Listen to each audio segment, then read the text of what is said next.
In this part, I want to talk about the nature of evil and creation and human experience. And then finally, I think we'll come back and we'll do one more and talk specifically about Jesus, about Christianity, and how process theory relates to a specifically Christian approach to the universe. When we talk about creation, the nature of evil, and the nature of God, one of the problems for classical theology is why a universe exists. The answer in the Catechism is for the glory of God. But why would God create a universe? Does God need praise? Is God just egotistical and wants some humans around to tell God that he's great, and therefore God creates the universe? And if that's the case, then why do we have to deal with suffering and evil if the end goal is just to give God a pat on the back? Well, process theology takes that question in a very different direction, because in process theology, the answer would be that there are characteristics, there are ideas within God that would be better if they were actualized.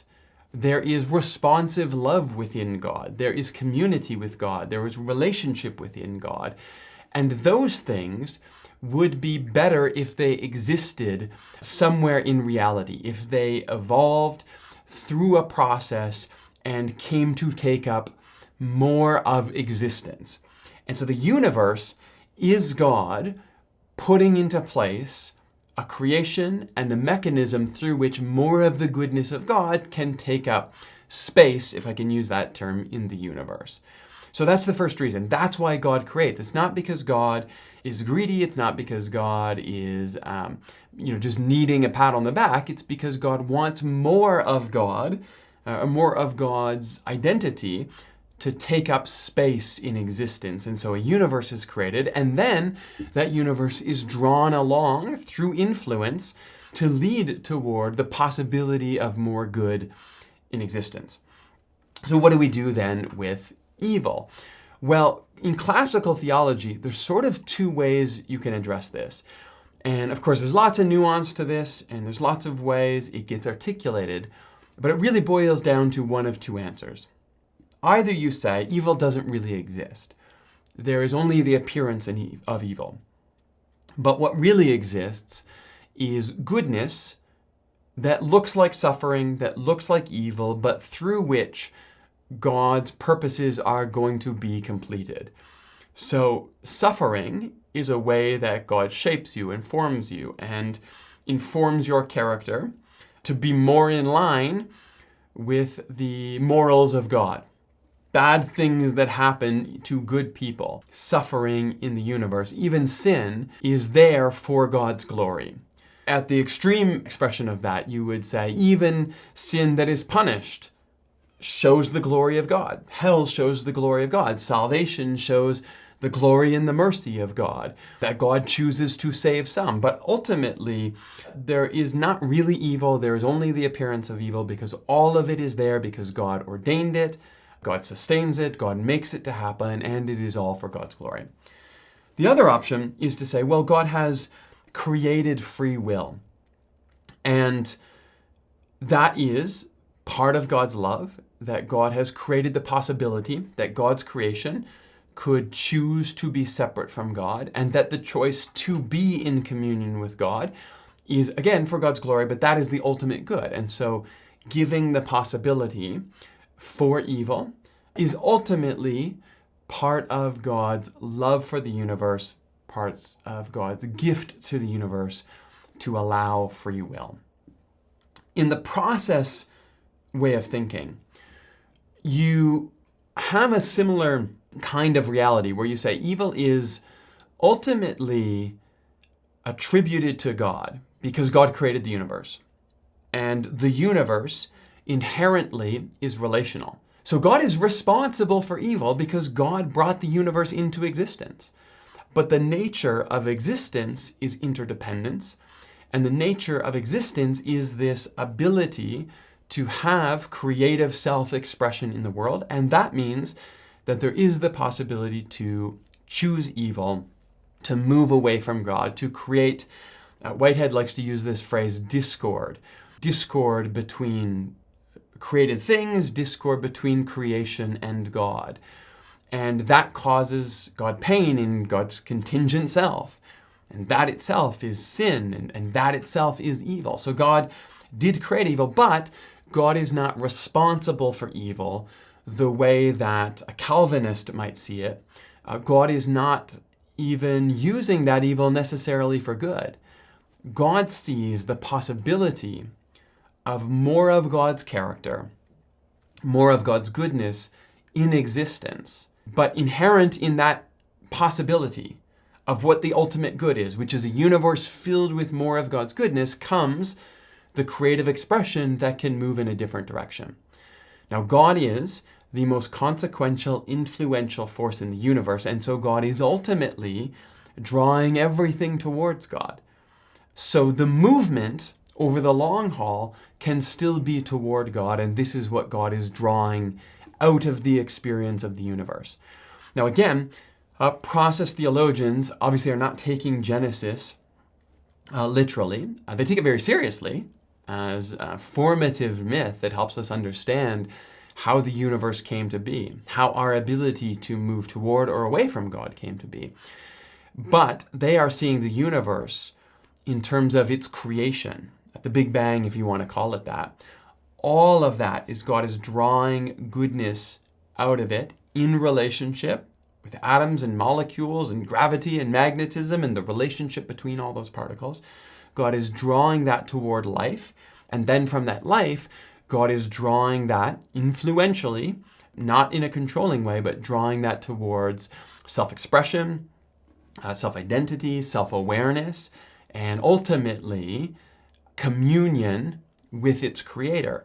So all of those expressions along that way, from matter to gravity and magnetism, to life, to plant life, to animals, to humanity, all of that is God drawing things forward ultimately so that more of God's responsive love, expressed in interdependence, can exist within the universe.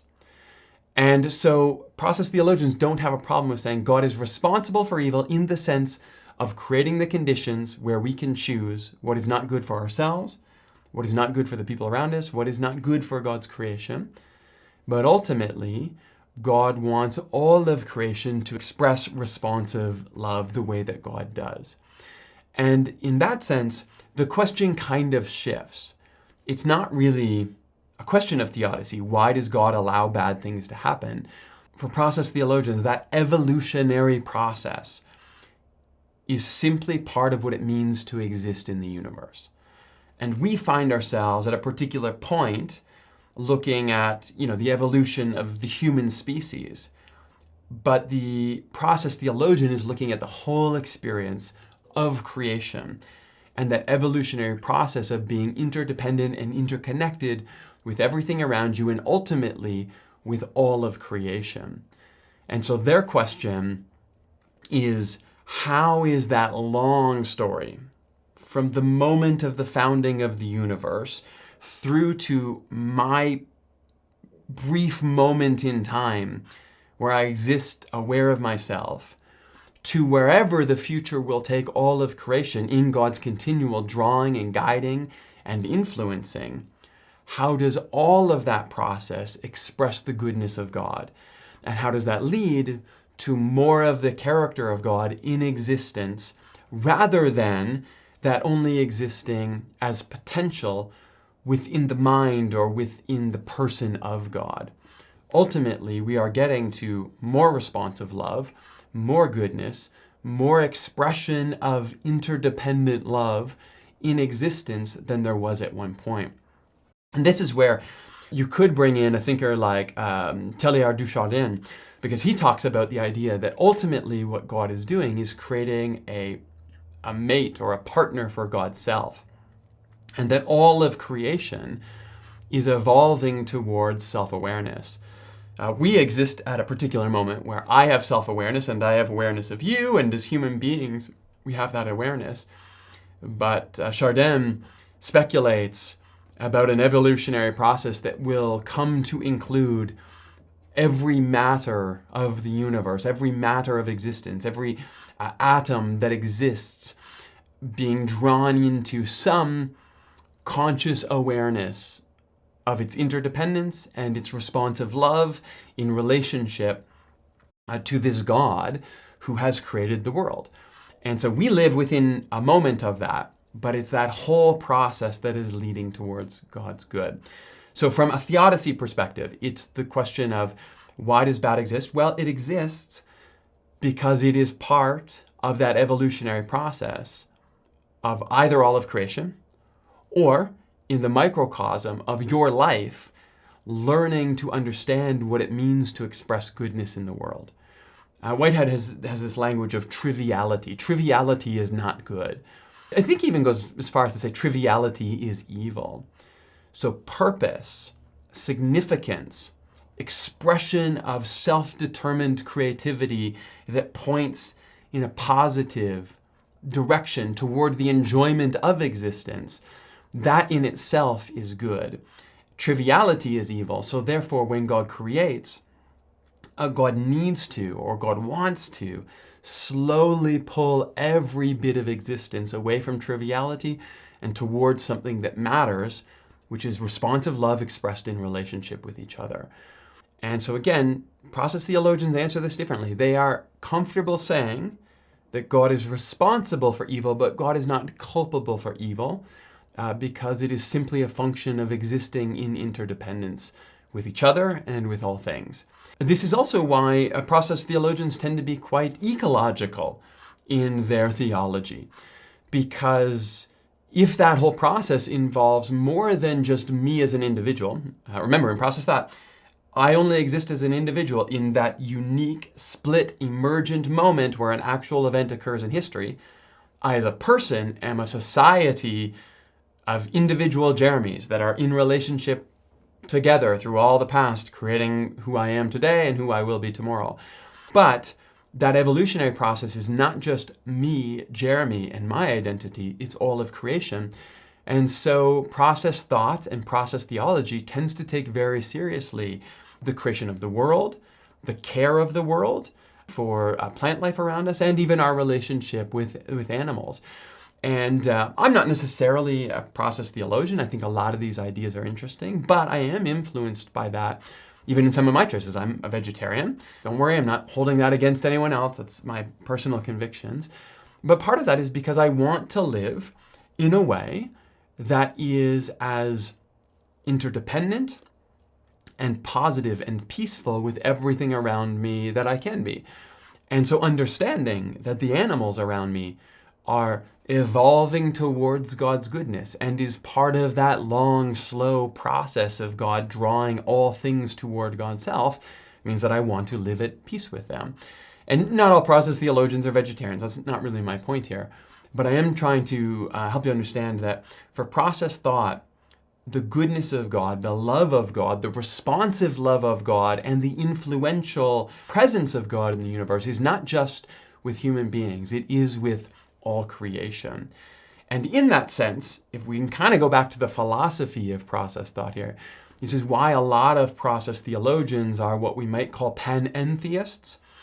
Pantheism would be that God is another word for the universe, that God is the universe or the consciousness of the universe, and that we are part of that. In panentheistic thought, the idea would be that God is the universe plus. So the universe is an expression of God. It is part of God in a sense. But if you were to take all the universe, all the humans, all the stars, and all the matter and add it together, that itself would not equal God, because God is creator. God is that concrete pole of character and identity that exists outside of the universe that God is in relationship to. And some process theologians will take the contingent pole of God that is in relationship, and they will make that synonymous with the universe itself. So creation is a self-expression of God. It is God, an extension of God in that self. It is the contingent part of God that is in relationship with you and I. And therefore, how I treat the universe, how I treat the earth, how I treat the ecology that supports me and that I am dependent on is part of how I treat God and how I relate to God. But God is also that concrete pole that exists within the creative mind of God that has an identity and that wanted to see more of that identity and goodness expressed in existence and therefore created. So that's sort of a panentheistic expression of process thought. God is not the universe. God is the universe plus the concrete pole of God that exists outside of everything that's created and that created everything that we are in relationship with today. So, bottom line in this section, when we talk about theodicy, we talk about the nature of evil. Process thought takes a different approach from classical theism, which either goes in one of two directions, either saying that there is no evil, there's only the appearance of evil, and everything is ultimately going to glorify God, or to say that God has gifted us with free will and therefore brings about the possibility of evil. Process thought would say, no, God is responsible for evil because God created, and creation itself brings with it the interdependence that comes with existing within an evolving process. But ultimately, the greatest good is to see more of God's character in actual existence in the world, and the only way to get there is for God to create and then draw all of that creation back to God's self, away from triviality, away from discord, toward purpose and toward responsive love. And that is what God is doing, and that is what God will ultimately achieve, not necessarily with your life and with mine and with everyone in existence, but ultimately with all of creation. God will succeed in creating that deepest expression of good in the universe because God is the most consequential influence in the world, even if God does not control the world.